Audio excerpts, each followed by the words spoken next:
Never chase after him. Don't do it. Please stop.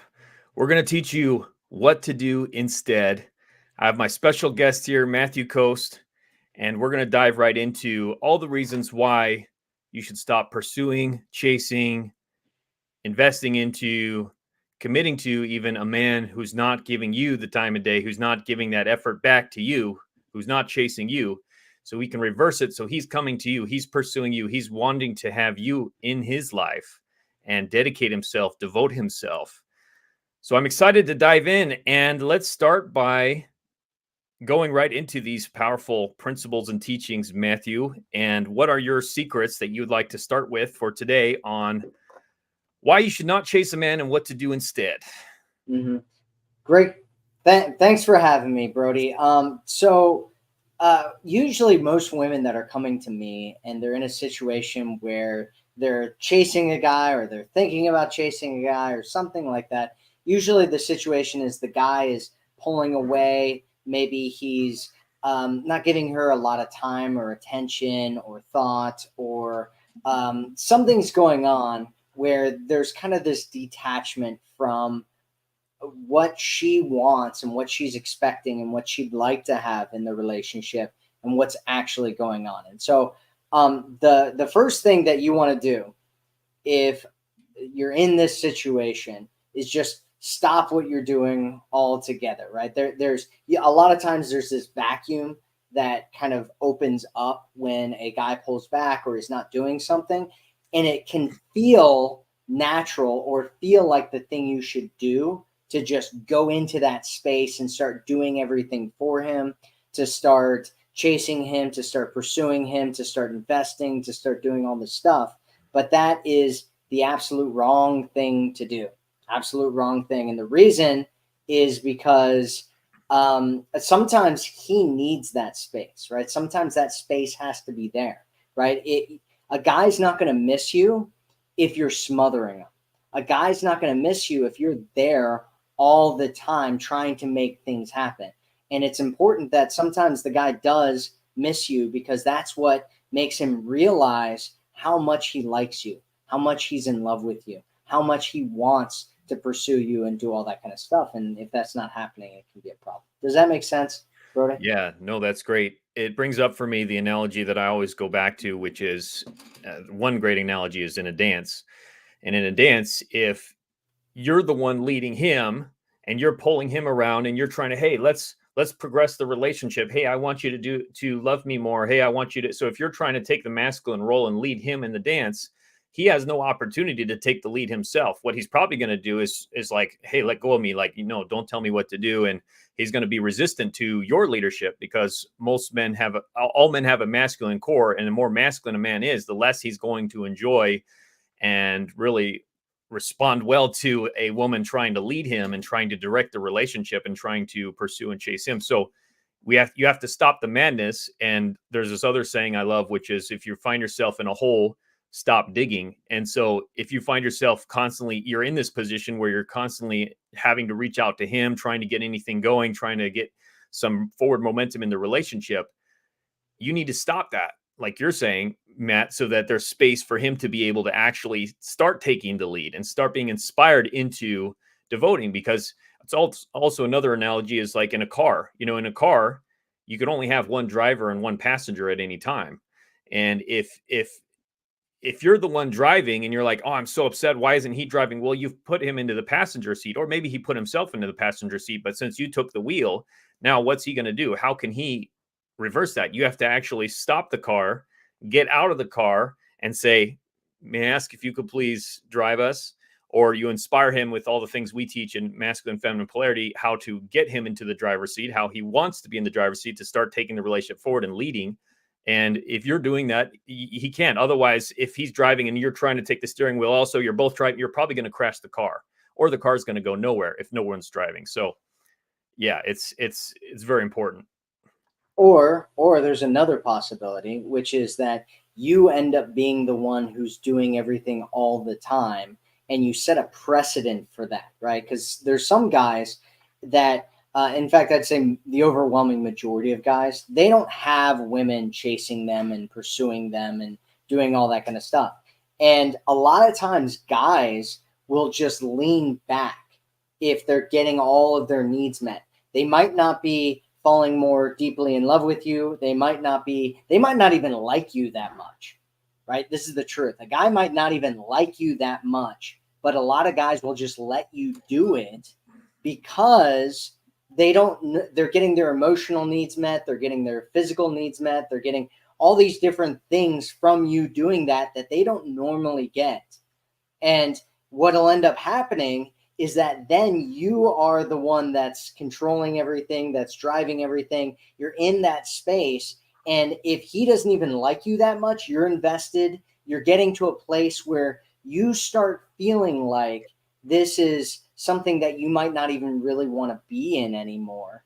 And if you pull back at all, you'll find out that he doesn't even care, right? Or worse, you really want him and you want things to be him to step up and do all this stuff, but he never cared from the beginning and he just let you do it all. And now you're in a situation where it's just, you've wasted years of your life or, tons and tons of time with a guy that never cared about you from the beginning.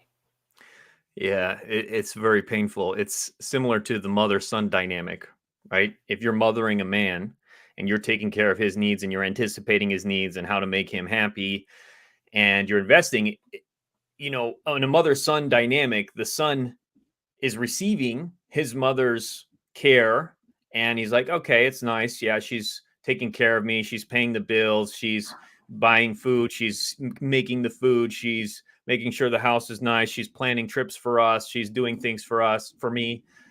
And it feels good at some level, like a primal level, like a son enjoys being cared for from his mother. But the son isn't devoting himself to his mother. He's not then taking care of her in those ways because she's doing it for him. He's not stepping up. He's not taking the leadership in the household because it's like, oh, mommy's got the leadership. Mommy's taking care of everything. I don't need to do anything. I could just sit back and relax and receive. And then you also see this rebelliousness that children have, that they don't even often respect their parents. They're not even really doing what their parents ask, and they're having an attitude. And you'll see this dynamic sometimes between these masculine women and more feminized men, where they are not even really respecting the woman. The woman just keeps giving to him, and he's not really valuing her. He's not really prioritizing her. He's not even making an effort. And it's a very painful situation to be caught into because there's also the psychological factor of the sunk cost fallacy. Do you want to talk about that, Matthew? The idea of like with a gambler, when they invest so much and now they don't, it feels so painful to just walk away from the table when you've already put so much into it. Yeah, it's what I like in another lifetime. I did a couple years in sales, and one of the things that they taught us in sales was that you want the person to be as invested as they possibly could before they purchase something from you. And this actually happened when I used to live in Colorado, and I had a Jeep, and I got to a point where I was going to sell the Jeep because I was moving, and this father contacted me, and because he wanted to buy this Jeep for his daughter, and he lived in a different state. He lived in I think it was Arkansas or something like that, and he was flying over to Colorado to take a look at the Jeep. And I was like, oh, this guy's going home with the Jeep. I knew at the moment, as soon as he said he was flying in, I was like, he is leaving with a Jeep. And he's it's invested. He's committed. Yeah, he's flying all the way over to do that, right? And this is what this sunken cost fallacy is it's this idea that the more that you put into something, the more that you feel like it's something that you want to hold on to and never let go of, right? And that's why it's so important to look at how much somebody's investing, especially in the early stages of dating, and look at like what's going on there. And it's one of the big reasons. It's outside of just feminine energy, from a psychological standpoint, this is a very important reason to have a guy who's planning the dates, who's taking you out, who's doing all these things, and not you doing it for him instead. Because if he's doing it, he's going to feel like, wow, I must really like this woman because I'm doing all this stuff for her, right? Whereas if you're the one doing it, you're going to feel, oh, I must really like this guy because I'm doing all these things for him. And you're going to start feeling like you don't want to let him go, and you've invested so much, and I've done so much. And then, if he never really liked you to begin with, it's going to get to a point where you've done so much, and nothing is ever enough. And trying to be the perfect woman will never work to try to get this guy to actually like you. And so we have a better way. There's a better way here to do all this stuff. And that's what we're going to be talking about. So, yeah. And so that's a big piece, just to wrap that up, as far as the never chase him part. The never chase him part is about, you may have to deal with the sunk cost fallacy and realizing for yourself that you've invested a lot into this man. And in fact, you've probably sacrificed a lot. You feel like you've sacrificed a lot in terms of setting aside your own needs, not speaking up, doing things that you didn't necessarily enjoy because you wanted to please him, because you wanted to make him happy, whether that's maybe having more sex with him than you wanted, or doing things that he wanted to do, and taking care of him in some ways. And you feel like you've made all these sacrifices, you've invested, you've committed to him, you've gave him everything, you've cut off all of your other options. And now you're looking at these chips that you've put on the table, and it feels very painful to have to walk away from that, and to have to stop it too, to stop saying like, oh, I just got to love him a little bit more. I just got to put in a little more effort. I just got to please him a little bit more, try to make him happier. So then everything will finally then turn around. It's just like the gambler at the casino. Oh, I just got to put $50 more in, just another spin of the wheel, and then I'm going to get all my money back. And it's a fallacy, because what ends up happening is you just keep losing more and more and more money.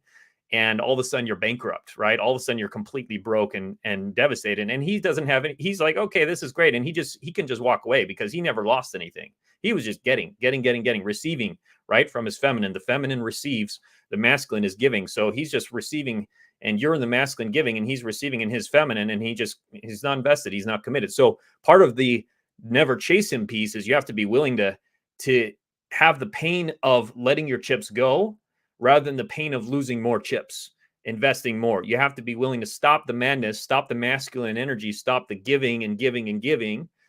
And you have to then create this open space where now we go into the other part, which is to do this instead, which you have to reverse it. You have to reverse it. So now he's the one investing into you. And so we teach a lot of these principles through magnetic feminine polarity and feminine communication about how to ask a man for help, how to ask for his advice, how to inspire him, how to share problems with him in a way where he's inspired to want to help you and give to you, and feel your feminine heart and your vulnerability, and say, this is a woman I want to cherish and I want to take care of, because now he's empathizing with you. So there's many principles that go into it, but the basic idea is, how do we reverse it? And I want to hear your perspective on that too, Matt. How do we reverse it to now the man is starting to invest in her, starting to give to her, starting to pursue and chase her? We move into the do this instead part. For sure. So the first thing that you want to do, if you're in one of these kinds of situations, or you're running into this, is a very common thing that's going on in the dating market right now, in the dating world. I can already see from the chat, a lot of women are talking about how this is something they've experienced, or there's something going on in their situation that's similar to that. And what the first thing that you want to do is a mindset shift, right? And this mindset shift is the basis for everything that you want to do after this. And it's something that I call relationship over man. Relationship over man. And what relationship over man means is that you take, usually what's happening, the reason that you're, chasing after a guy is because you've taken this guy and you put him on a pedestal, right? And you're going, I value this man so much. He's so important to me. He's the only man I could ever be with, or my life is going to be miserable. I want to be with you, please. Right? Okay, maybe you're not acting like that. I hope not. Anyway, but the point is that, you value him really, really highly. That's why you're chasing after him, right? You need to take him. He's up on the pedestal. Let's see if I can do this here. He's up on the pedestal. You want to pull him off the pedestal, and you want to take the relationship. Push him off. Yeah, just push him, knock him right off the pedestal. No. Just give him a big bump. Be gentle about it. Yeah. This is happening in your mind, by the way. You're not actually doing it. So you take him off the pedestal and put the relationship that you want on the pedestal. And that's what we call relationship over man. And so what you're doing here is you're going, what kind of a relationship do I want? Right? Instead of saying, how can I get this man, or how do I make the, some guy, want to be with me, or, like, let me get out my, 300, characteristic checklist of all the different traits that I want in a man that, this man doesn't actually exist in reality. Instead of doing all that, right, which usually ends up in feeling such an absence, a scarcity in yourself of all the things that you need, that you end up just feeling it for some guy and then just chasing after him, right? Instead of doing that, right, what you do is you say, what is it? How do I want to feel, right? How do I want to, what do I want to experience in a relationship from an emotional standpoint, right? And the ones that I think that you should put first is feeling safe, feeling seen, which is also another word for like being understood. So safe, seen, and valued, right? Those are the top three that I recommend that you put in there for what you want to experience in a relationship, right? So you went from, I want to be with this guy and I'm trying to make this guy be the right guy for me and, all that kind of stuff, to I want to be in this relationship. This is what I'm actually going for here. Now, the question is, which guy is going to take me there? And it might be this guy that you're chasing after right now. It could be, but it's not about the guy. It's about the relationship and getting to that relationship. I'm famously known for this concept of abundance dating, which is letting guys show you that they want to take you to this relationship. And if they don't, then that's okay. They're just weeding themselves out, right? And so, does that make sense, Brody? Yeah, no, that's awesome. And the beauty of it is when a man is valuing you and understanding you, and ultimately he ends up showing care for her heart, right? Showing care for her heart and wanting to make her happy, wanting to adore and cherish her. And the beautiful thing about it as well is when you have that relationship as the primary focus rather than the specific man, it gives you a standard inside of your mind and inside of your heart, which is helping increase your value, your internal sense of value. It's like, look, I have standards. This is the kind of relationship I desire. Because I desire it, I deserve it, and I know that I'm going to have it. I will have it. And now you can compare that desire you have for your ideal relationship, give the man like a blank face. So there's the man with the blank face, and then there's the relationship. So that way it can help you to depersonalize him. He's like a stand-in for your ideal man, or what could be your ideal man. But then you have this relationship standard in your mind and in your heart. And then you can compare that vision you've now created within yourself of this is what I desire, this is what I deserve. How does that match up with this situationship or this connection I'm in with this guy that I seem to be obsessed about? Is this matching my vision? And if it's not matching the vision, now I have an ability to communicate with him these discrepancies in a feminine, graceful way, to share with him how that makes me feel, that this vision that I have is not matching with this reality of what he's presenting to me, and to share your feelings then vulnerably, authentically, of what's going on for you with that discrepancy. So then he can understand, oh, this is a high value woman who actually does have a higher vision for what she wants. And if he can then be inspired into feeling your feminine heart of this is my desire, and your high value, queenly energy you're creating within yourself, now he can be inspired to want to bridge that gap and say, oh, how can I fix it, babe? Like, I want to make you happy. I want to start stepping up.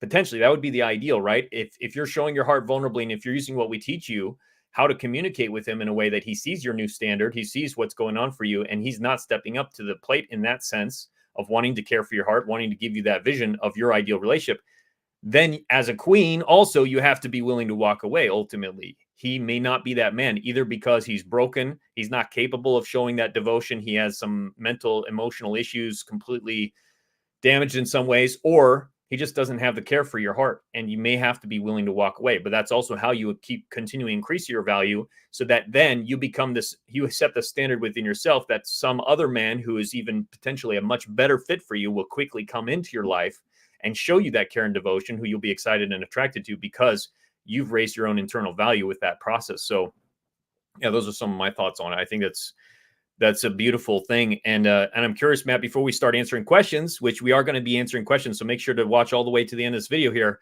because you may get your question answered and could completely change your relationship trajectory and get you the kind of man and relationship you desire, or the specific man. But I want to hear from you, Matt. Is there anything else, any other big principles you want to elaborate on today around what to do instead? How else to inspire a man into his devotion for you? Yeah, let me just, because there's a couple other steps that I would Sure. normally communicate, and so let me just summarize it real quickly, and then we can talk to everybody in the chat and see what's going on with you guys. So the next kind of phase that you want to go through is this idea of, you know, Brody kind of talked about it. I call it an interest test, where basically you just stop doing anything, right? So you just stop doing anything and just wait, right? And you want to give him a little bit of space so that he can fill in that gap of that vacuum that we were talking about before. It's kind of the same thing on both sides, right? There's a vacuum that's created, and either one of you could do something and, you know, fill in that vacuum. You want him to do it, right? And so you want to give him a little bit of space. And what's going to happen is either he's going to fill in that space or he's not. And either one is fine. It doesn't mean necessarily, if he doesn't fill in that space, that you never want to talk him to him again, and he's a ghoster and just bury the dead, right? None of that is necessary. Okay. But what you do want to do is just, it'll tell you a little bit about what's going on with him. And then next, what you want to do is just show some interest, right? Make sure that you're showing him interest, because one of the biggest mistakes that a lot of women make, that they come to me with because they're like, oh, this guy pulled away and this happened, is that they weren't showing any space, because they learned about this idea of leaning back, right? And they learned it from somebody that has no idea what leaning back actually means. And what they ended up doing is leaning so far back that they fell out of their chair, and the guy didn't know that she was interested. So you want to show interest, but then you want to give him space to, it's basically, I call it an invitation, right? Show him interest, give him some space and direction to fill that in and start pursuing you, and showing you that he wants, that he's interested, that he's willing to invest, right? Show that he likes you enough, right? The most important indicator that a guy is really into you, that he really likes you, is his willingness to put energy, effort, time, attention, money, and like actual movement towards you, right? And that is, you know, we call all of that just effort, right? It's his effort is a show of his interest, right? And that's especially initially, especially in the early phases, especially before you're in a relationship. Those are the most important. That's the most important indicator that he's actually interested in you. And so that's kind of what you want to do. How's that sound? Yeah, that's good. And I want to get your thoughts on this too, Matt. What are your thoughts and feelings around a woman being vulnerable with a man, in the sense of sharing what's going on for her in her heart, where she's at, as another way of testing how interested a man is or how committed he is? Do you have any thoughts about that? Well, I think that showing vulnerability, you know, outside of just finding out how interested he is, because, you know, there's a lot of things that can happen when you show vulnerability, but the most important thing is that you are letting go of your wall, and you're connecting to your heart, and you're allowing yourself to open yourself up, right? It's in psychology, they call it opening. This is like an opening, right? Creating an opening is being vulnerable. And it's a really, really powerful connection technique, connection thing to do, right? Like it's a powerful way of connecting with a guy. I'm not sure where you were looking to go with it from there. Yeah, just like you mentioned, giving a man space as a Mhm. way to gauge his interest, right? And see what he does, sort of as a test. And I was just curious if you had any thoughts around sort of the opposite as well, the opposite extreme of giving a man space, of a woman exposing her heart to a man in a very vulnerable, respectful way, as a way to gauge how a man responds to that. Honestly, I haven't really thought about it that way. Is there something that you have that you notice that's really powerful around that? Yeah, just that's one interesting aspect we've been teaching in our courses. We've been doing that for the last year or so, but because I used to recommend that as well, like giving a man space to see how he responds, and as a test of relationship. And then we've also seen the opposite extreme. It can also be effective. I think both are effective ways to test, and you may do it in a combination, actually, about giving a man a vulnerable glimpse into a woman's heart and then giving him space to see afterwards how he responds. But it's interesting to think about that you could really see how a man responds from both of those things. I think those are both interesting tests of a man, to see how does he respond when you give him space, and what does he do? And then also, how does he respond when you kind of do the opposite of that, but doing it in a respectful way where you're very vulnerable and real and raw with him as far as your open heart, right? And see what he does. And if he steps up or changes. For example, if a woman were to say, have a vulnerable conversation with a man to share that she's feeling anxiety in her system, or a part of her feels anxious in the relationship because she, was abandoned as a child, or she had these things happen, and she just wants to share that with him, and, not telling him what to do, but just to be open, and that, could he help her, or does he have any thoughts about that? Just to kind of share what's going on for her in her system, to see how he responds and what he does from that. Cool. I mean, it sounds pretty powerful to me. We haven't done anything around that specifically, but it sounds like you guys figured something really cool out. So, bravo on that. Yeah, it's different. It's more intense, but we found it to be very, very effective as well. So, anyways, we could start answering some questions here, because I know we have a good amount that came in. And so, by the way, if you're a woman watching this right now and we're live, go ahead and leave your comment or question below. We're going to answer as many questions as we can, and let us know about something that came up during this training with you, something we mentioned, or something you're dealing with specifically with a guy, or in your love life in general. And we would be happy to give you some tips on that. So I'm going to go ahead and start bringing some on. So Siraj said, I can't wait. I'm excited. Great. Glad you're here. So Barbara said, never chase a man. Yep. We agree. Okay. Darlene said, question, is praising and complimenting a man, is that considered masculine, or is that just a general thing? Thanks for your answer. Well, I could give my thoughts on that, Matt, and then I want to hear yours.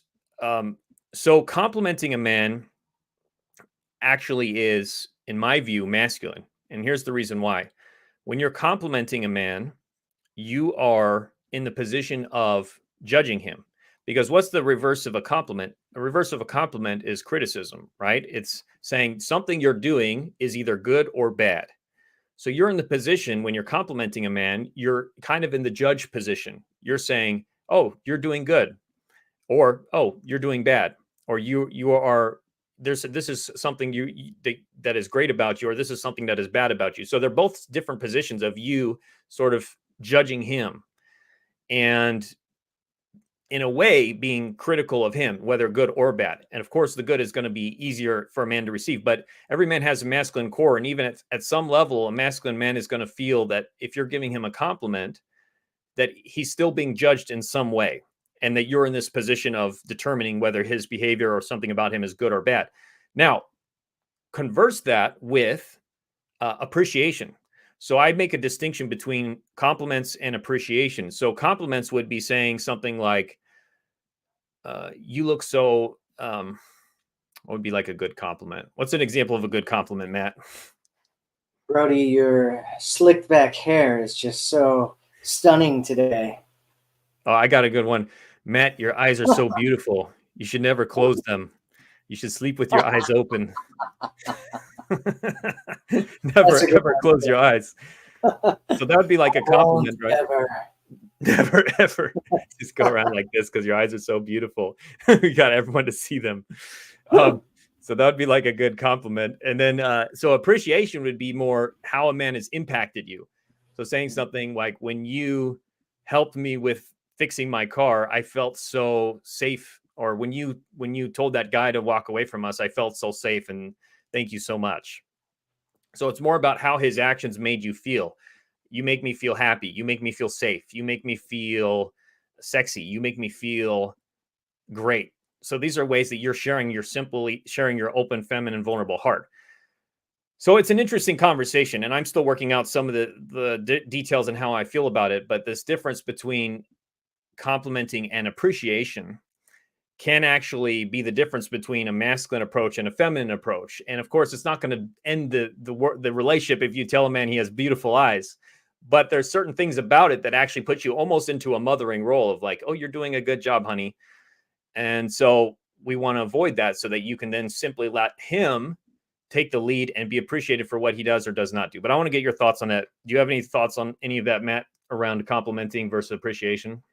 Honestly, I think we could do an entire live stream on the topic around that whole thing. Yeah. There's a bunch of different perspectives you could look at. You could look at it from a value perspective. When you're complimenting someone, you're raising their value, right? You're going, you are really amazing, right? In some way, which isn't necessarily a bad thing, but it's also, if you, especially if you're doing it very sparingly. I liked what Brody was just talking about, because what he's talking about is getting into your emotions and being like, how do I feel? Right. And how do I communicate what the feeling is that I have right now to him, which is a very feminine thing to do. It's connecting with yourself and then communicating what's going on inside of you, inside of your emotions and your body and how you're feeling to him, which is really, really it's very feminine. It's also very powerful. You can do that you can do that a lot more than complimenting a guy, right? Because it doesn't fall apart, or it doesn't feel as weird, right? Like if you're like, one of the problems that a lot of women have when you tell them like, oh, hey, do this one technique, right, is they take it and then they like, that becomes their thing. And then they're like, oh, compliments, right? I'm going to give him 300 compliments, right? I had a woman one time who came to me and she bought my texting program, and she sent, there's like 300 text messages in this compliment, or in this texting program. And she sent every single text message to him in the series of a couple of days from this texting program, right? And she was like, oh, he loves it, and he's doing all these great things, and she's like, well, what do I send him next? And I'm like, first off, like, it's weird that you're taking all of them and used every single one in such a short period of time. But the other thing is that you don't need like these big techniques all the time, right? Most conversations and most of the time when you're talking to a guy, it's just going to be normal talk, right? It's going to be boring. It's not going to be that interesting. And so I would like compliments. They're okay. I don't overuse them. If you do want to do anything, sprinkle it in a little bit. I think there's better things to do if you want to create a romantic frame around the situation with a guy and connect with him and flirt with him and all that kind of stuff. There's better things to do than compliment. One of the things is what Brody was talking about, which is connecting to your heart and communicating that. Mm-hmm. Beautiful. I love that. All right. Awesome. We got another question from Kay. She said, what do you think about a man who says he likes to be pursued? He likes for the woman to earn his time and attention, because if she isn't that invested in him, she can move along. Oh boy. Yeah, I would say my first impression is this is a more feminine man at his core. I mean, not at his core. At his core, he's a masculine man, but he's learned through, either because he was damaged in the past. A lot of these men end up entering more into their feminine because they put themselves out there in their masculine in the past and they were hurt. So they invested into a relationship. They gave a lot.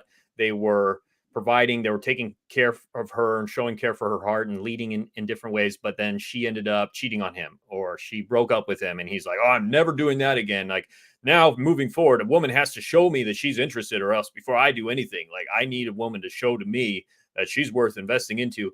And so he's kind of guarded, and he's gotten into this chip on his shoulder oftentimes, which has led him into this more feminine approach towards relationships, because he hasn't learned how to balance it. Because when likely what he was doing in the past was he was being more what we call the nice guy, and giving too much and people pleasing and sacrificing himself to try to make his woman happy, maybe buying her things. And she didn't respect him because he wasn't respecting himself. Ultimately, he was doing things for her that didn't feel good to him, but because he wanted to be liked. And so now he's done the reverse. Now he's moving more into the kind of asshole side of things, or a more feminine side of things. And he wants a woman to be giving to him and taking the leadership role in the relationship. So that's my impression on him so far.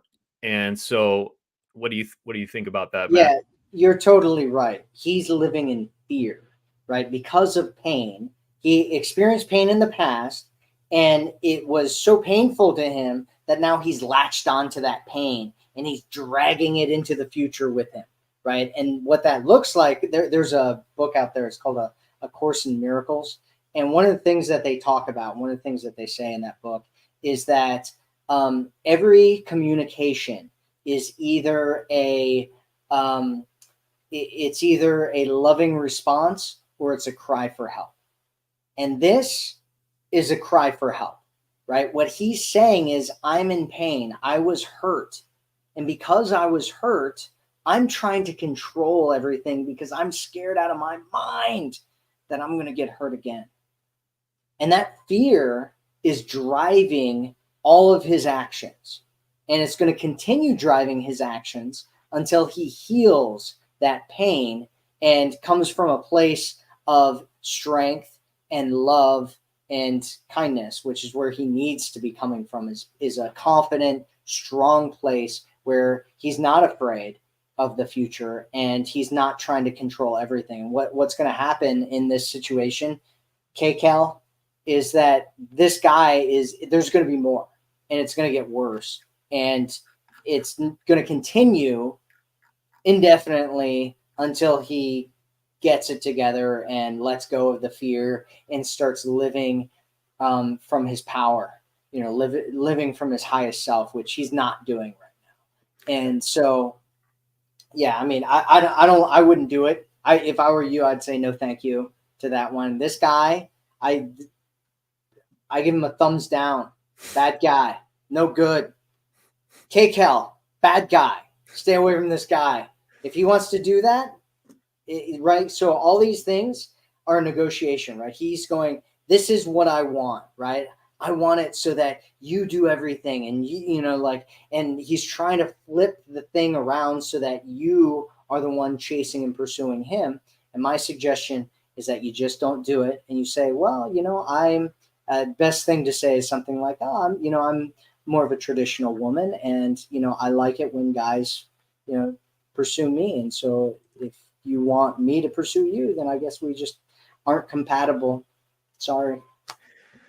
Yeah, that's what I would recommend as well. And you can also give him a period of time where you give him whatever it might be, a week, a month.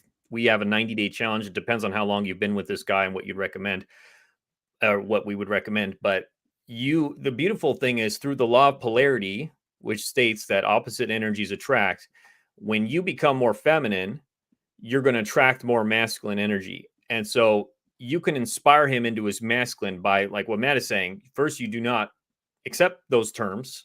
I'm not going to be in my masculine. No, thank you.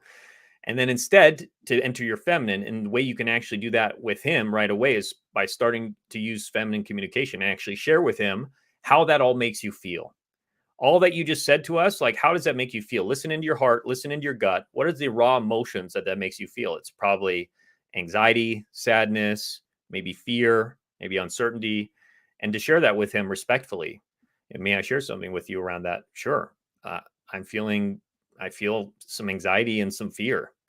Why are you feeling anxious and fear? Well, because you're saying that you want me to step in. You're asking me, you just mentioned you want me to be in my masculine, essentially, or you want me to take the lead in the relationship and chase and pursue you. And I'm telling myself a story that we're not going to be able to have a healthy dynamic in the relationship. And I'm not going to be enjoying being the masculine or taking the lead because I'm a more traditional woman, like Matt was saying, or I just, you don't even have to justify it. Just, I don't feel I would enjoy that. And I'm concerned that we're not going to be a match and I don't know what to do. And you give it up to him to say, build his case. So like why he's feeling that way or what, because likely if he's coming from that damaged place, what he actually wants is to know that you care and to know that you're invested in the relationship. And so if you're actually showing your feminine, vulnerable heart and you're doing so respectfully, you're showing him in that moment that you do care, that you are invested in some level, that you're at least willing to be vulnerable with him and show the impact of his words on you in a respectful way, and let him then feel your feminine vulnerability, and then hopefully be inspired to want to help and say, like, look, babe, I don't want you to feel that way. I'm just saying, like, I've, been taken advantage of in the past, and I'm really afraid of that happening. He may be really authentic with you too. Then he's like, I just don't want to get caught in a relationship like with my ex. I don't want that to happen again. And like, maybe there's a way we can work. I just need more validation from you. I just need to know that you're really invested in this relationship. You don't necessarily have to make all the decisions and plan out dates and do things for me, but I want to know that you're really in this so that if I start stepping up more and doing things, that you're not going to just take advantage of me like my ex. And so you guys could have potentially a really good conversation. And that could be a series of conversations that you open up that could start shifting him more into his healthy masculine when he understands that you're emotionally invested in the relationship and you're not going to take advantage of him, and you're going to be open and communicative with him throughout the process. And then if you guys can work out a good dynamic, then you can have a beautiful relationship. And that's why it's going to be helpful to have some coaching support and to have some little tweaks around this so that these conversations, when they happen, they're not going to go sour and turn into arguments or turn into him feeling blamed or judged. But that's another path you can go down that hopefully will inspire him into his masculine, and it's still just salvageable, I feel, but it may not be, and you may have to walk away ultimately if it's not. So Yeah, it depends on a few different things, right? One of them is how long he's been in this pattern of fear. And the longer he's been in the pattern of fear, the more difficult it is for him to step over that and step into his healthy masculine strength. And so having a strong like that, what Brody was just talking about with like having just a real conversation, a real conscious conversation about what's going on here and sharing your emotions and being raw and real and allowing him to do the same thing. That can be a very, very powerful and healing thing for him. So thanks for sharing that, Brody. Yeah, that's great. Royal Daily T said, I would avoid a man who says he wants to be chased. Yeah, just stay away. Usually the general response is just kind of respectfully decline. Tracy said, crazy, I'm going through this right now. I bought him so much. I gave him everything. I can't do enough, and he just dumped me last week like I'm nothing. Yeah, so that's exactly what we're talking about, Tracy, earlier. Sorry to hear that, but that's what often happens. Benjamin Franklin had a story. If you read his biographies, he tells us in his autobiography as well, where he noticed when he was new to Philadelphia, he was wanting to connect with some of the more socially well-off people in his city, and he was doing favors for them, and he was buying them things and trying to win favor with them that way. But then he had a shift in mindset one day where he had this idea, I'm going to instead ask. I think there was this mayor there, somebody he wanted to connect to for his printing business he was trying to get started. He said, I'm going to ask him for a favor. I'm going to ask him for some recommendations or how I can do this with my business. And he did that. He approached the mayor and asked him for some advice, and the mayor gave him some advice. And then the mayor ended up actually taking him under his wing and wanting to mentor him, because now what happened is he switched the dynamic. Instead of now he was giving to these high, well-off people, and they were in some ways feeling obligated to him, which people don't really like to feel obligated. Like, oh, you've given so much to me. How am I ever going to repay you?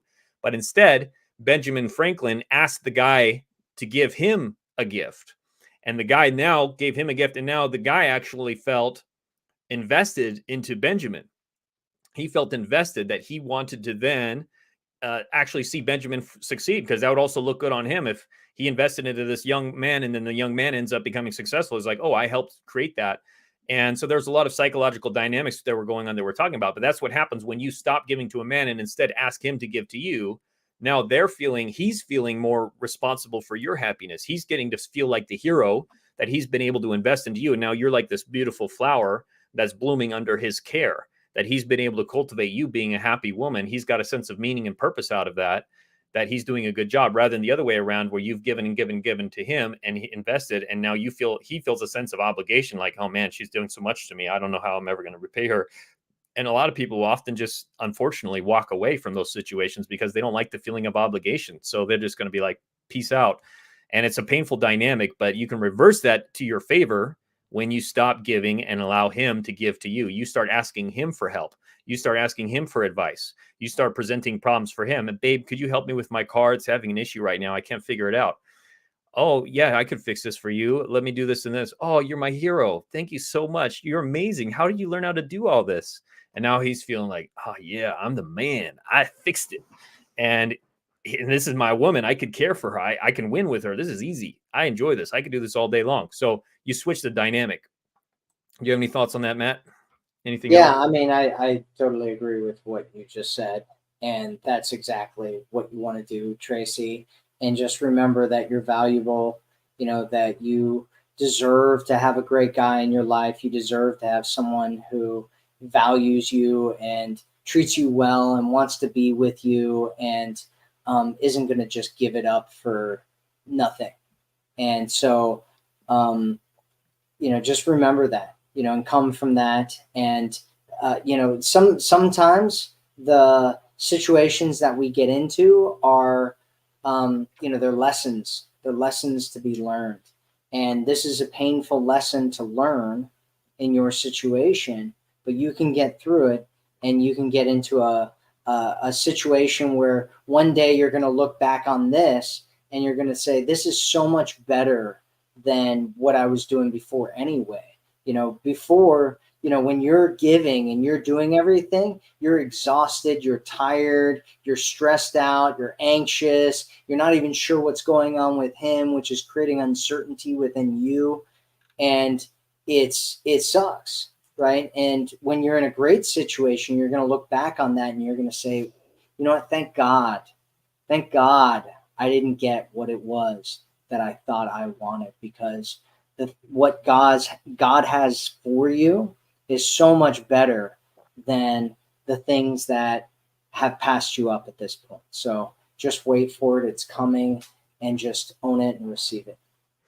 Yes, God's rejection is God's protection often. And yeah, you're going to get there, Tracy. And you never win, like what Matt was saying, you never lose if you get the lesson. There's no failure if you get the lesson and you really integrate it and say, I'm going to stop being in my masculine in the future. I'm going to stop giving to men, and I'm going to practice instead being my feminine, being vulnerable, being open, sharing appreciation, sharing my feelings, sharing my problems, and letting a man step into that masculine role, like in the dance. Let him lead, let him start to move the relationship forward, and that you're not going to play, you're not going to step into the masculine. You're just not. Stop the madness.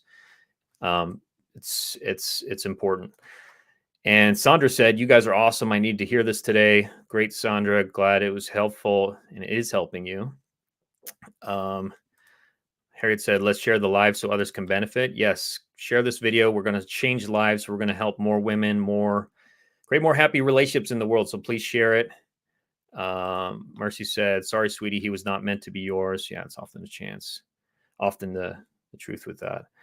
Let's see. Let's get another juicy question here. There's a follow-up from Tracy. I'm here, can't do anything. I'm waiting to hear from him, and I feel I did wrong, but now I know I treated him so good, but he says, no, it's not me, it's him. He's not ready for a relationship, and I'm sick to my stomach. Yeah, basically the same things we already said. I don't think we need to add anything else onto that right now. So again, sorry to hear that, Tracy. Kay said, definitely not acting like that. He never was on the pedestal. I just have never really encountered a man who likes to be pursued like that. Okay. Yeah, she passed him up. That's what we like to hear, K-Cal. Pass Here's a, those guys up. here's a good question for you, Matt. Why do men who ghosted you want to come back? Because they realized that they made a mistake. They went the wrong direction. That you're amazing. So one of the things that happens is that a lot of guys they have issues. You know, they got some issues. Some guys got some issues, and so they leave, right? Because their issues come up, right? Their insecurities, their feelings of not being good enough. They're afraid that they can't be the man for you. They're afraid that you're going to find out who they really are, and then you're going to not like who they are, right? And so they run away. They're like, whoa, right? And they're gone.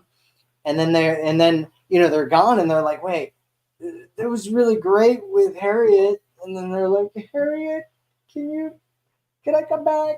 Can I come back, please?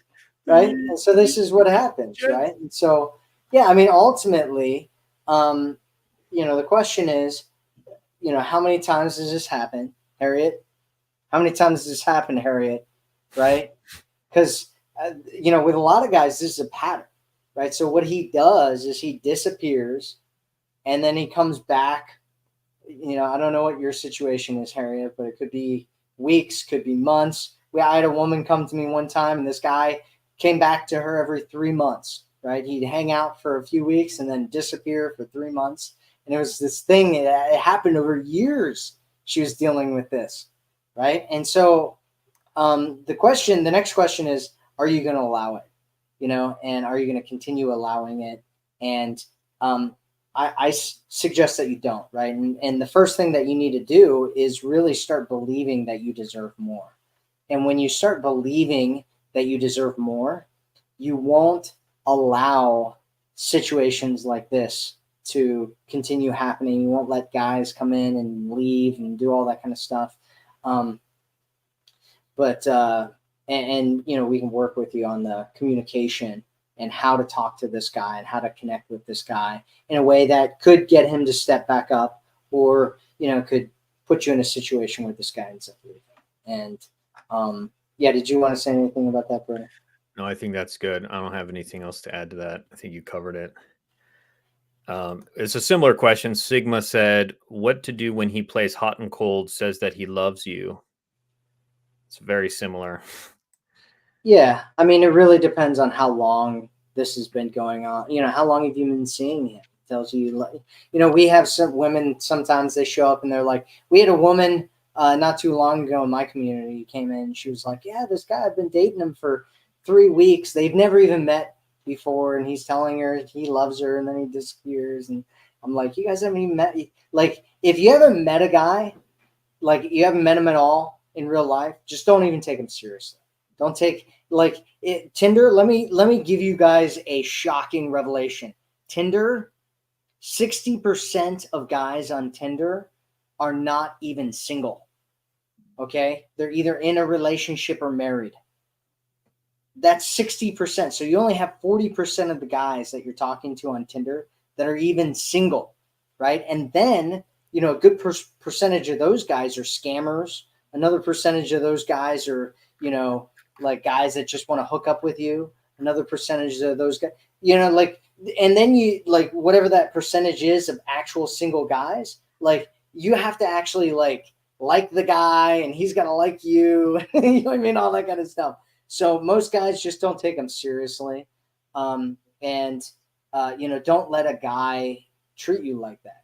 That's ultimately what it boils down to, is how much do you value yourself to the extent that you're like, hey, I deserve to be treated well.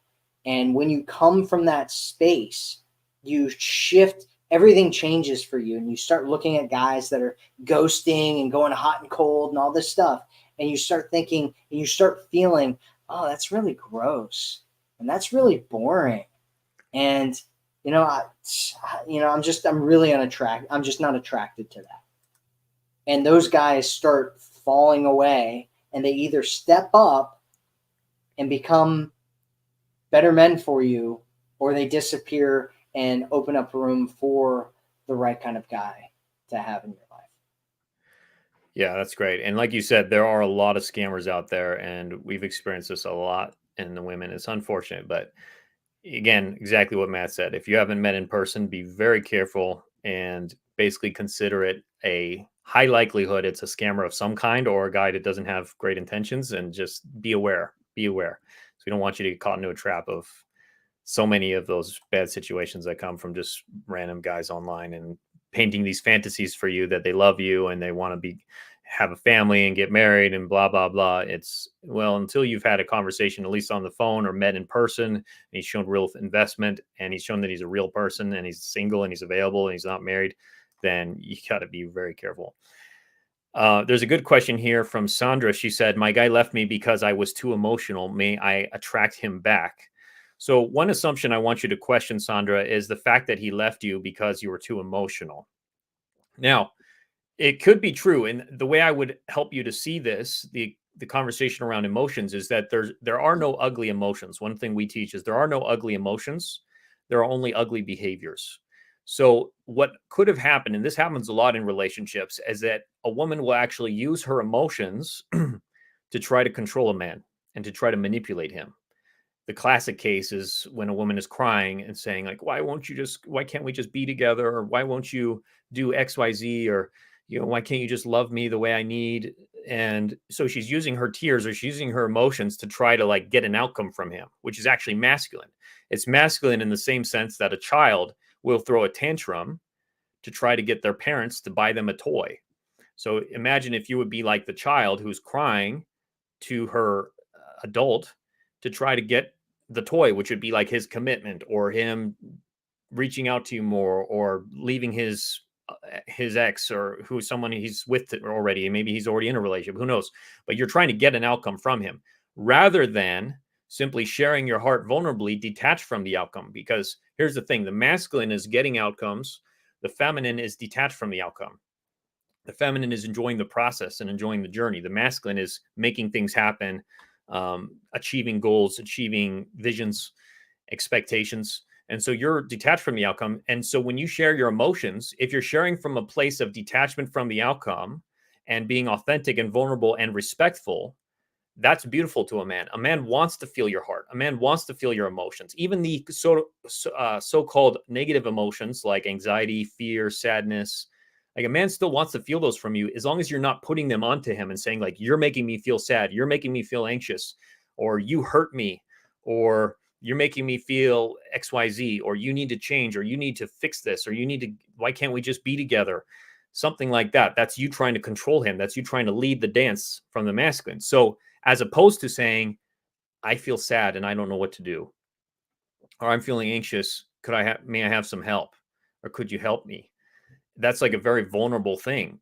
That's like you saying, I'm feeling these emotions. And it's almost like as if he's not even there. It's like you're sharing it to God. You're like saying, I feel anxious and I don't know what to do. Could you help me, God? That's the kind of energy, is like, I don't know what to do with this. And then he's getting to witness your vulnerability, your feminine openness. And that is likely what's going to inspire him to say, you activate the knight in shining armor instinct within him to say, I'm going to help the damsel in distress. The damsel needs me. My woman needs me. She's suffering. And then he puts the blame on himself. He can say, like, shoot, she's not happy. And I feel like I'm responsible for this. You haven't told him he's responsible, but he starts to feel that, like, I don't want her to be happy. Now it's a totally different dynamic where he's coming closer to you rather than pulling away. When you're telling him, when you're trying to manipulate him with your emotions versus when you're sharing your emotions vulnerably, it's a difference between masculine energy and feminine energy that draws him closer, pushes him away. So that's what we want to teach you. We want to help you how to use your emotions in a proper way that draws him in. So I want to hear if you have any thoughts on that, Matt. Yeah, it's so just like what Brody was saying. It's likely not that you're too emotional. It's likely that you were acting through it in a way that did something that either triggered him or was inappropriate. One of the two, and Or um, disrespectful. yeah, disrespectful, right? Something like that. And so, um, yeah, the question, your question is, may I attract him back? And the answer is yeah, potentially. And what needs to happen because you can attract guys back. Like breakups are very, very, very common. People tend to get back together with whoever their ex was, right? Ex back situations very commonly get back together, but they rarely stay back together. And the reason that they rarely stay back together is because whatever the problem was that created two people to leave each other in the first place isn't addressed. And so if you want to get him back, you need to address whatever the reason is that he left. And that may have to do with you, it may have to do with him, it may have to do with both of you, but you need to address that, or it doesn't matter if you get him back or not, because he's just going to leave again because the problem is still there that created enough pain that he decided to leave. Yeah, so you want to use what we're teaching you and do it over a period of time with him. Give yourself 30 days, 60 days, use a 90-day challenge, and see how he starts to change. You want to look for progress rather than perfection. It's likely, even if you use the best technique that we gave you, the best script, he's likely not, your whole relationship dynamic is not going to change overnight. But what we want to look for is he making the effort, the extra effort, putting into the intention and showing progress. That's what we want to look for. And then you can start to get your relationship on an upward spiral, because you'll then continue to practice what we're teaching you, and you'll be able to have these deeper, more impactful conversations with him. And hopefully you can reverse the dynamic and have him start coming back to you and have a great relationship. But it's going to take a little bit of some navigation in those first moments. But yeah, we can definitely get you there, and it's going to be a process. And I believe it's almost always possible. We just have to get you the right strategy in place and the right scripts and exactly what to do so that you actually can get there and not, again, screw it up or continue to have it be not moving forward. All right. So here's another one from Trillion. This is a good one, and we should be able to start wrapping up. How are you doing for time, Matt? Good. Okay. Can maybe answer one or two more. We'll see how it goes. So Trillion said, I agree with showing your heart and being vulnerable. It's very hard for us women who are in our masculine most of the time due to our careers, lives, etc. But how else can he know who you are? Exactly. That's beautiful. How else can he know? How else can he feel your heart? And so at the end of the day, it is going to be hard, especially if you are a single mom or you have a career or you got bills to pay. And you're like, I need to be in my masculine for these areas, because being a parent is a masculine role. It's very masculine. I'm a parent, and I know that I have to constantly be, and my wife also has to be in her masculine with our daughter to make sure she's safe, to make sure she's protected, to make sure she's provided for. Again, these are all masculine roles, right? Protection, protector, provider, hero. You have to be that for your child. And then same with your career. You often have to do things to handle things and make things happen. How do we shift that in your romantic life? How do we shift that so that you can be the feminine? You can be this feminine, high value woman that's open and available. And it's going to involve taking off the armor. So imagine when you come home from work. I think David Data had an analogy around this. When you come home from work, you're taking off the armor and you're setting it down. Just take it off. Be free. And whether that's, going on a date after work or going home from work. And when you're with your man, take off the armor, open it up, open up give the armor to him. Let him be the warrior. Let him be the protector, provider, hero. It's like, imagine just in your mind, taking that armor off and putting it on him. He gets to be the tough one. He gets to be the strong one. And you can just be open, relaxed, receptive, sharing, available, appreciative, respectful, and let him be your hero. Let him start to take charge and take the lead. And you're peeling back the layers of the onions. It's going to feel scary because taking off the armor, it's going to feel like you're exposed. Holy crap, I could be hurt. I could be rejected. And that's possible.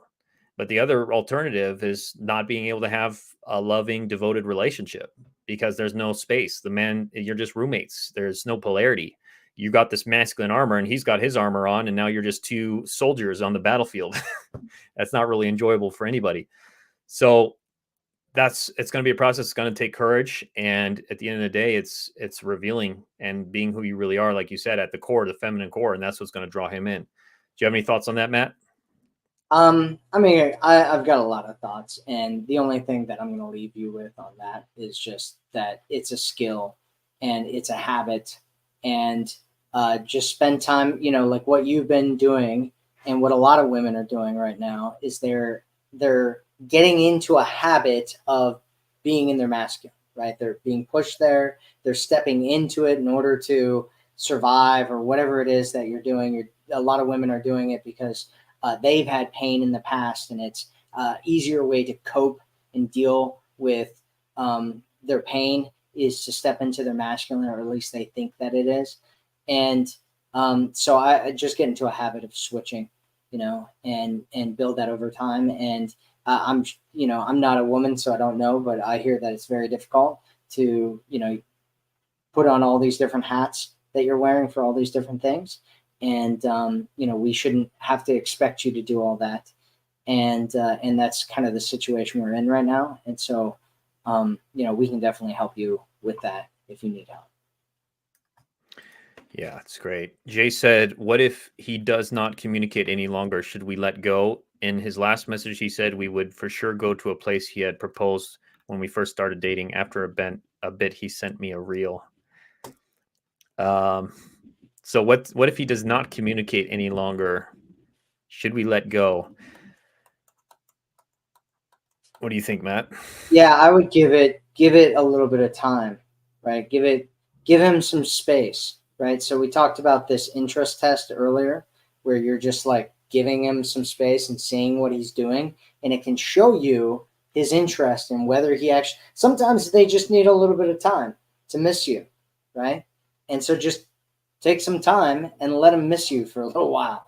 And that can be anywhere from 3 to 7 days. Just give them some space, let it go.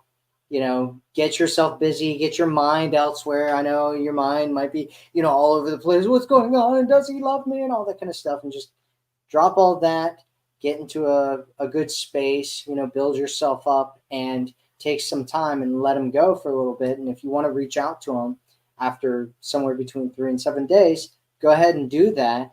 It's not a big deal. But if he's not communicating at all anymore with you, then, it sounds like, because you said you want to use Matt's, you want to use Matt's forward text.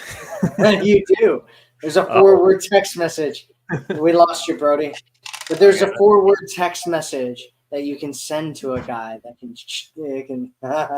get his attention. But yeah, I just give him a few days, and then you can reach out to him, and yeah. So that's what I would do. At a certain point, he has to communicate, right? It takes two, as they say, it takes two to tango. If you don't know what tango is, it is a dance, right? So it takes two people to dance together, right? And this dance is a romantic relationship where he's going to look you in the eyes and say, Jay, you're such an amazing, beautiful woman. I can't believe that I just sent you a reel. That was it. That was it, Jay. That's all I did was send you a reel. Totally lost Brody altogether now. But yeah, that's what I would do. So I'm gonna go, since Brody's left us. I'm still here. I'm just trying to fix my camera situation. It's very odd. It's not letting me access any cameras here. All right, I might just be here on audio. Let me see if I can hide my video. Actually, that's really weird. Stop my cam. There was one other question I want to answer before we wrap up today. My camera's not going on. It's the beauty of doing live video here. Where was it? Oh, here's the one from Darlene. I think this will be the last question for today. So Darlene said, question, he also calls me things like his backbone, his armor, which to me is kind of rubs me the wrong way. I don't feel comfortable getting those type of labels. So thank you for your answer. I want to say that's beautiful, Darlene. The fact that you felt uncomfortable when he labeled you like that shows that you are still connected to your feminine core. Because when you're connected to your feminine instinct and your feminine core, things like that are going to make you feel off. They're going to feel weird. They're going to feel bad, essentially, because he's trying to basically make you into a man. He's trying to say, you are my backbone. You are my armor. You are my hero. You are my protector. You are my man. It's basically what he's saying. And so if you think of it like that, of course, it's going to feel bad to you. It's like, wait, I'm not a man. I'm not a hero. I'm a woman. I'm a queen. I'm a princess. Like, I want to be taken care of too. I want to have a man be my king. I want to be, provided for and protected and taken care of. So just like the reverse of this would be when you say something to a man like, "Oh, hey, babe, what would be like an example of that? Well, no, when you give a man a gift. So how you're feeling right now is also how a man will feel when you give him a gift. When you're saying, um, when you're giving him a gift, and a man who's connected to his masculine core is going to feel a little bit bad about that. He's feeling like, wait, why is she giving me a gift? Am I now the woman? Am I being protected and provided for? Am I the feminine now? And if he's a masculine man, that's not going to feel good to him when you're doing things for him. Also, like, for example, you're giving him a gift, or let's say you're reminding him of things. Oh, babe, don't forget to pick up the XYZ today. You forgot last time. That's like you treating him like a little boy, right? Don't forget. You're giving him reminders, or you're giving him a gift. Now he's in his feminine. That's going to feel bad to him in the same way that it would feel bad to you if a man is treating you like a man and saying, oh, can you cover the bill this time? Could you treat me? There's actually, I don't know if you heard this, Matt, but there's a love coach, a pretty well-known love coach. We heard a story of that. He went on a date with one of our friends. And at the end of the date, he said, could you treat me? And you can imagine how she responded to that, with basically utter disgust from her feminine core. So that would be the same thing. So yeah, if a man is giving you those labels, for one, it's good that you don't feel good about that, because that shows you're connected. And then what you need to do is share your feelings about that. Be open and vulnerable, and move into your feminine, and share how that makes you feel when he says that you're his armor and his backbone. That doesn't, likely what you would probably feel is that brings up some feelings of discomfort or anxiety. And the reason why is because I'm telling myself a story that you want me to take the role in our relationship of being the protector, provider, hero, being the leader. And I want to also I desire to also feel taken care of and cherished and adored. And I don't know what to do. And let him handle it, and let him say, oh no, I don't want you. I didn't mean that. And hopefully he'll start being inspired into his masculine. So do you have any thoughts about that, Matt? Yeah, my thoughts are very similar to what you're talking about, which is, just communicate with what you're feeling and communicate what it is that you want, right? Not in like, I want you to do this, but, how you want things to go, how you want the relationship to feel, how you want, what you, like what we were talking about before with the relationship over man thing, communicate what it is what that feels like to you, or what you'd like it to feel like, how you want to be connected, what you want that to feel like. That's one of the most powerful things that you can do. Oh, we got Brody back. Awesome. I figured it out. I had to refresh my browser here while I opened up another tab. Okay. Yeah, exactly. And just don't let a man put the armor on you. To just deny it, take it off. Like I don't want to do that. It doesn't feel good to me. And I love it when a man is taking charge. It makes me feel so attracted. It's so sexy when a man is. I love it when you're making decisions. It turns me on. It turns me on when you're planning the date. It turns me on when you pay for the date. I feel so amazing, and I feel like so cherished when you do these things for me. You inspire him. You use appreciation to inspire him back into his hero. He can be the hero for you. So yeah, he's in his little boy. Yeah. He's in his little boy right now, and that's it happens, right? Guys sometimes get into their little boys, and that place is like this fearful, scared, like, I need somebody to coddle me and help me kind of a place. And, you could call that feminine, you can call it kind of this like little boy energy or whatever. But it's like, you're right. Darlene, you are right to feel grossed out by this whole thing, and for it to rub you the wrong way. You are right to feel that way, and that's okay. And it's something that is worth communicating and talking about.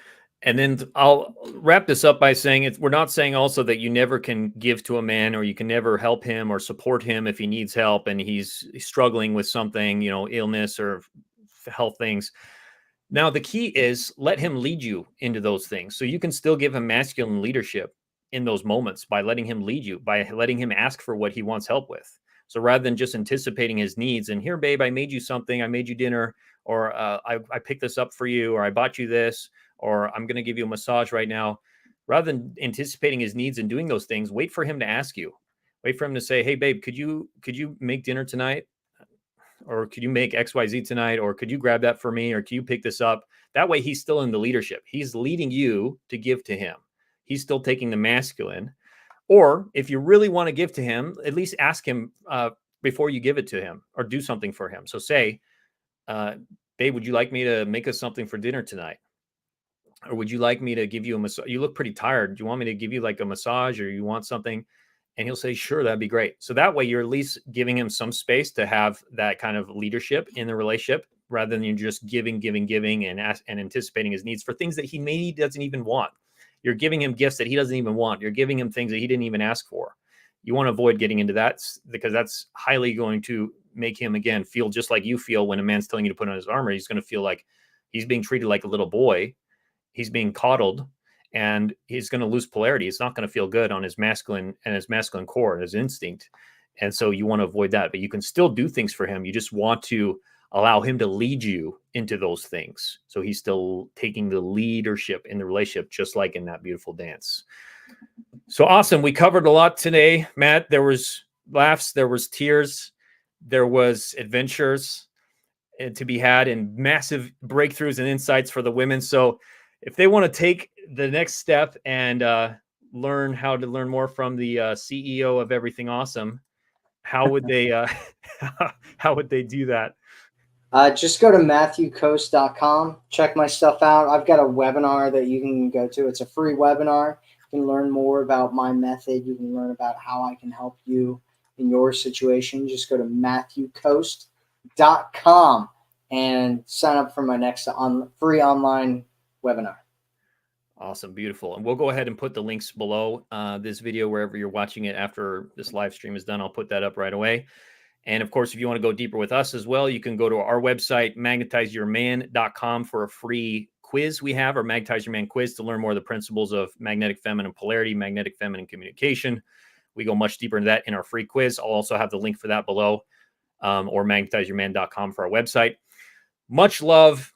Hope this was helpful to everyone. We love doing this. We enjoyed it, and continue to stay engaged. Keep asking your questions. We'll do likely a future live stream like this in the future and help you get the relationship of your dreams and have your feminine radiance shining forth into the world to attract the most healthy, amazing, masculine, feminine, polarized relationship you can possibly imagine. So take care, much love, and we'll talk to you later.